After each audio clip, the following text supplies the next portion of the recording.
This is Southern Cross News with Rachel Williams. Good evening, everyone. The future of Tasmania's poppy industry is tonight hanging in the balance as contract negotiations between farmers and poppy producers reach a stalemate. Farmers are fearing if prices don't increase, the industry will become financially unviable. Philip Lone is a third-generation poppy farmer and fears the industry won't be around for his children. He bought this Latrobe property from his father 20 years ago and says times are more tough now than ever before. We've been growing poppies since as long as I can remember. My first memories are, back with the 4 and 5, that's 40-something years ago now. Of Dad growing poppies, and we've just continued on. Since then, he's seen his fair share of changes to the industry and says it's now at a crossroads. The price seems to be going all over the place at the moment, but in the last 4 years it has either remained static or declined. Tasmania has around 400 poppy farms, and Poppy Growers Tasmania says many of which are barely getting by. You can stomach it for 1 year, then maybe you cope for the second year, but now it's getting to the point where the margins left for some growers is to a point where we don't think it's acceptable that you should grow. It's too big a risk. There's just over 6 weeks to go until poppy farmers need to start planting for this year's crop. Many, though, are facing the tough decision of whether or not it'll be profitable or if they should look into planting other crops. Currently, on average, some poppy farmers are facing a 20% decline in price for their crop. But production costs on the farm have risen by around 17%. We've got to a point where enough's enough. We need to say something. Tasmanian Alkaloids today said in a statement that this year's offering is equivalent to the same as last year in terms of the expected returns to the growers. And that Poppy Growers Tasmania has inaccurately portrayed the offer. Negotiations are ongoing. Jessica Moran, Southern Cross News. A Tasmanian Defence depot is getting a multi-million-dollar upgrade with new facilities to be built at South Arm. But with a predicted $200 billion defence spend over the coming decade, some fear our state isn't receiving its fair share. This is the future site of a new Defence Administration facility at South Arm, building new office spaces for an emergency control centre and security operations. The development is quite a large one in terms of the work that's been done to contemporise, to modernise the protection of ordnance here. 95% of the build's contractors have been hired from the local area as part of the government's latest defence initiative. The future of fault direction is now guaranteed, and I think that augurs very well for the defence footprint within the state of Tasmania. The project comes at a cost of $2.8 million, but Labor says that's just a drop in the ocean. And Tasmania isn't getting its fair share of Australia's $200 billion defence spend. Both state and federal government need to put real money on the table to facilitate identification of the skills that are necessary to deliver defence contracts within the state. Where work needs to be done, it will certainly be done. Refurbishments have been done to other facilities in Tasmania over the years, but we continue through our estate and infrastructure group to work on those. Tasmania has also failed to secure several major defence contracts in recent years. There is a huge pool of money out there in the defence space, and we're working very hard through the strategy to ensure that Tasmania gets its fair share. Construction will begin in July and take 8 months to complete. Michelle WISBEY, Southern Cross News. A fire that destroyed the Ben Lomond Alpine Hotel has been deemed accidental. Fire investigators believe a fault within a cluster of batteries sparked the blaze on Tuesday night. The severity of the fire damage hampered efforts in determining the cause. The popular pub was burned to the ground with an estimated damage bill of $1 million. Back home, and the state government is considering a 5th lane for the southern outlet in a bid to ease traffic congestion. The $35 million project would create a lane prioritising buses and emergency vehicles in the hope it would incentivise public transport for commuters. This project, though, needs to be consulted on, the community needs to be engaged, and obviously there are some different options that are provided in the consultant's report. The report is now available on the Department of State Growth website. The Cancer Council is expanding its support services for people affected by the disease. It's opened a new centre in Hobart, thanks to the generosity of Tasmanians who have contributed to fundraising efforts. Louise Elliott was diagnosed with stage 3 ureteric cancer 2 years ago. It was utterly devastating. I remember that afternoon vividly. It remains a nightmare, to be honest. It's something that changes you permanently, and life never goes back to just how it was. She's one of thousands of Tasmanians who rely on the support of the Cancer Council. It's somewhere that you can come where you know you're understood, you know that the word cancer isn't going to scare away the people around you, and you don't have to edit yourself. You can say what you truly feel and ask for the support you need. Those services expanding, with the Governor officially opening the organisation's new Hobart Centre today. We have oncology, massage and Bowen therapy starting. We will be running yoga therapy as well. Mindful self-compassion program will be starting in a few weeks' time. This facility has been made possible because of the generosity of Tasmanians. The funds for this centre have really been an accumulation of funds donated by the Tasmanian public over many years, and we're very, very grateful for the generosity of the Tasmanian public to have made that happen. Giving that's helped support people like Louise, who's thankfully now cancer-free. Michael Breen, Southern Cross News. After almost 2 years, King Island's freight woes may finally be at an end. Tasport's subsidiary Bass Island Line launching its new vessel, the John Diagon, today. But some residents won't be giving it the tick of approval just yet. A time-old tradition marking the start of a new era for King Island freight. Thank you, Minister. Thank you, Matthew. What it means to business and the community is a direct link between Victoria and King Island. That's something they've been looking for over 2 years, since the old Sea Road service withdrew. The $10 million John Diagon will freight goods to and from the island to Geelong and Bell Bay. An interim Investigator 2 ship has been servicing the remote destination for more than a year, but its unreliability caused many headaches. It's expected this new vessel will better handle Bass Strait's treacherous conditions and carry more load. I think about King Island's gross regional product in the order of something like $500 million. That's what we bring to Tassie and Victoria and King Island, so it is mission critical that we have a vessel to deliver our goods and services. This is what we rely on, this is how we live. One of the things we're doing now is moving to a weekly, fixed day of the week sailing schedule. So people don't even have to look on a website, they don't have to wonder when the ship's going to be here, which has been the case over the last 12 months. 10-year-old Matthew Button named the vessel in honour of King Island's first lighthouse keeper. Mum built me a bit, and Google. There would have been a lot more crashes on King Island from boats if there wasn't a lighthouse or a lighthouse keeper. This new vessel can carry up to 1,200 tonnes, double the capacity of the Investigator.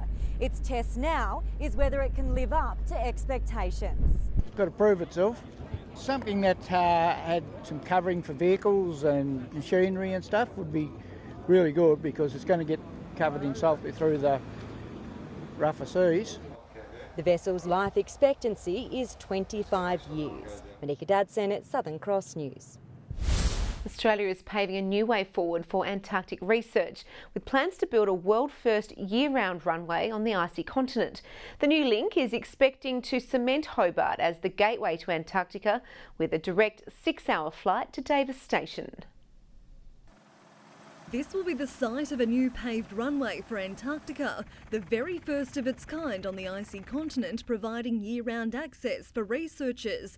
Currently, flights are limited to summer months, flying only to Casey Station's ice runway. This new runway would allow us to, in addition, fly to Davis throughout the summer, but also access the continent during the winter months. The runway is expecting to transform research for scientists across the world, Australia leading the way in tackling the big scientific questions. One of those with our over-snow traverse capability is the search for a million-year-old ice core. These are exciting projects on a grand scale that really will drive our program into the future.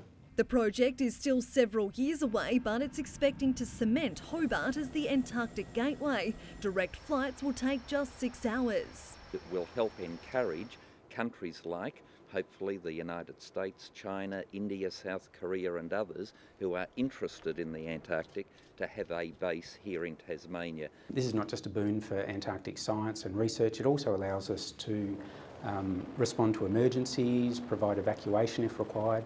The foundations of a new era in Antarctic discovery. Jacqueline Robson, Southern Cross News. The Launceston City Council is stepping up its recycling game, with Lilydale Reserve the first to trial new solar-powered compacting bins. The technology holds 8 times more capacity than other bins the same size. The council says it will look at rolling out the technology at popular sites across Launceston. Now a look at the day's business and finance news thanks to Tasplan, your local super fund. Australian shares have closed lower on weaknesses among mining and banking stocks, despite the energy sector and vaccines giant CSL giving the local market a shot in the arm. The ASX 200 index has dropped by 6.9 points. A short time ago, the Australian dollar was trading at 75.2 US cents and 109.03 New Zealand cents. Time GWS fans are expecting a frosty reception against North Melbourne tomorrow, with the side getting in some last-minute preparation in front of fans at Blunston Arena this afternoon. The injury-plagued side will be hoping for big things from Jeremy Cameron in the star forward's second game back from a toe injury. He's trained really well this week, the best he's trained in a while, so that continuity in the way he's been able to get out in the park and test himself out, we're hoping will transition into some form on the weekend. The Roos will head in slight favourites after pushing Richmond to within 10 points last weekend, with the Giants coming off a 25-point loss to West Coast. The match begins at 1:45 tomorrow. It's being billed as the TSL's game of the year to date, with the Blues and the Bombers in scintillating form and ready to battle it out for Northern bragging rights, while the Tigers and the D's will welcome back some big names, including former Melbourne Demon Colin Garland. The Bombers got the better of them in round one, but Lonergan says his Blues are an entirely different beast this time around, and recent results would certainly agree with him. I'm really confident now that our guys are sort of somewhat battle ready, so once the pressure hits and the game fatigue sinks in, they'll have the solution out there now, what they didn't have in round one. All locked up on top of the ladder with 5 wins each, both sides have rarely shown signs of weakness this season, setting things up for a blockbuster clash at Windsor Park tomorrow. It's exciting. It's one of those ones that you wait for. We've seen them once, we've seen every other side, and now we've really got a bit of a gauge as to how we want to play football. While North Hobart will see their strongest chance of finally securing a win against the out-of-sorts Kingborough, with Colin Garland set to play his first State League game in 11 years, having notched up 141 games in the AFL system. They've been sucking as much information out of him as they can, obviously 10 years of experience, so it's given the club a really big lift. I think we'd be fairly naive to think that I'm going to make a massive difference and I'm going to win the game for them. That's definitely not going to be the case. You know, I've only played one game in 14 months. But the Tigers won't be taking him lightly after dropping their past 5 games. Welcoming back key players Cooper Sorty and Marcus Davies, the Kingborough coach expects a big lift from his side after they managed just 1 goal for the match in last weekend's loss to the Roos. We haven't really been able to get the game on our terms over the last 2 weeks for maybe more than 5 minutes at a time, which, you know, if you play 5 minutes a quarter, 20 minutes out of 120, it's never going to get the job done. The opening bounce is at 2 p.m. on Sunday at the Twin Ovals. To soccer, and South Hobart will need to channel its long lack of Seljack Cup experience tomorrow when they travel north to take on NPL ladder leaders Launceston City. South will be out for revenge after City knocked them out of the cup contention last year, but with the sides drawing 0-0 in their last NPL clash, it's expected to be a tight contest. Exploit some weaknesses that we think they may have, and we'll play in attack. We'll go try and win the game. We won't go and sit in and look to pinch it. We'll go and try and outplay them. The Northern Rangers take on 2016 Cup champions Devonport in the weekend's other semi-final matchup. Cameron Smith's representative career might be over, but Melbourne Storm coach Craig Bellamy says his club career is far from done. I can't see why the way he's going at the moment, and if he's still mentally keen, like I can't see why he can't go on for another 2 or 3 years. Smith will miss tomorrow night's clash against Manly at Amy Park because of suspension. Well, it's not the best time of the year to be hitting the water in Tasmania, with temperatures at bone-chilling levels. But one family of water skiing fanatics has been braving the elements as they prepare to travel to China to showcase their skills. Michael Ling is so skillful on the water, he doesn't even need a set of skis to get going. I've been water skiing for a long time. I learnt as a boy and grown up in a fairly strong water skiing background. 13-year-old Montana started even earlier than her old man and makes it look just as easy. Montana was started at about when she could walk, which she took to like a duct of water. Wakeboarding is one of my particular favourites, and I go behind all my friends' boats, and it's just a lot of fun. Undeterred by the near freezing conditions, the family of water sport fanatics are preparing for a rare opportunity in their sport, having earned selection in the Australian show ski team, travelling to China next month. A bit warmer than what it is here at the moment, and I think it'll be great to get over there and just experience the culture. But it'll be different, but it'll be very fun. And with just 8 skiers from around the country selected, including Michael's niece Madison, they say it's well worth the temporary brain freeze. It's a bit hard when it's so cold, but we're making it happen. They fly out for the 3-week trip later this month. Good evening, Hobart. 14 degrees today. Launceston and Burnie 17 and Devonport warmed up to 18. Eddystone Point our high with 19 degrees with temperatures on the mild side and close to average over most parts. Showers did persist over the west. Mount Reid 13 millimetres topped that list. St Helens and Friendly Beaches 17 degrees. Flinders Island, Smithton, Low Head and Ouse 16. King Island 15 and Strawn 14. The southwesterly breeze has brought the cloud and showers to the west and southwest. The east and north found most of the sunny skies today. Onshore cloud from the high over the Bight pushed over most of south and southeastern Australia and even over coastal parts of south and western Australia, but most of the country cloud free. Tomorrow the high persists over the Bight with a broad area of influence. Cold fronts move over the southern ocean. Winds west to southwest at 15 to 25 knots, reaching up to 40 knots over the south during the afternoon and evening. Swells to 3.5 metres in southern waters. Gale warning for waters between Tasman Island and Low Rocky Point, a strong wind warning for remaining coastal waters, a small craft wind alert for the lakes. And for tomorrow, it says a shower or two for Hobart, but I can just about guarantee fine sunny conditions for the big game between the Kangaroos and the Giants at Blunston Arena. 15 the top, perfect football weather, 12 for Maydena and Oatlands. Launceston tomorrow, fine after an early fog and frost, 16 the top, 15 for Devonport, early frost and a shower or two for Lyowini, a high of 8 degrees.